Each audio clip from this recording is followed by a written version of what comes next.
Toğrul Əsgərov bir addımı ilə az qala Olimpiya çempionu olduğu gün qədər gündəmə gəldi.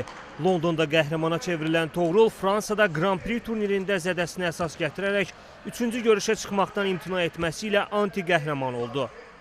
Güləş Federasiyasının rəsmiləri və məşqçilər korpusu idmançının bu hərəkətini pisləyərək əslində onun mübarizə aparmaq iqtidarında olduğunu bildirdi və sonradan cəzaya da məruz qoydu.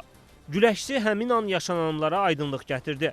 Bildiyiniz kimi mən ayağımdan operasiya olmuşam və bir uzun müddət döşəkdən kənar qalmışam və mənim birinci yarışım idi.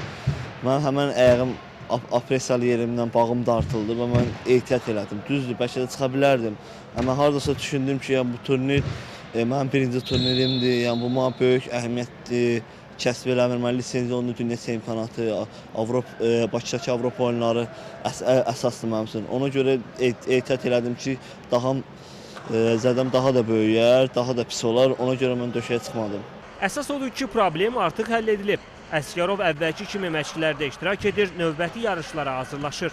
Hal-hazırda gördüyünüz kimi mən məşqlərimi gələn gündən davam elətdirirəm.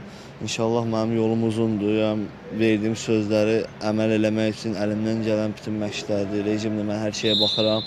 İnşallah mənim qabaqda böyük sınaqlar gözləyir, böyük turnirlər gözləyir, Avropa oyunları gözləyir, lisenziyonlu dünya çempionatı gözləyir. İnşallah mən özümü sübut eləməyə çalışacağam və hər nə olsun, mən özümü sübut eləməliyəm inşallah.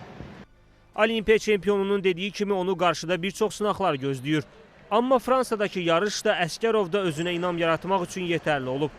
İnşallah mən birinci yarışımda da döşəyə çıxdım. 2 dənə ağır görüş keçməyə gördüm ki, operasiyadan sonra çox özümə gəlmişəm, çox düzəlmişəm. İnşallah 2 turnir, 3 turnir böyük yarışlarda mən bir də inanmıram ki, işimə tutacağam.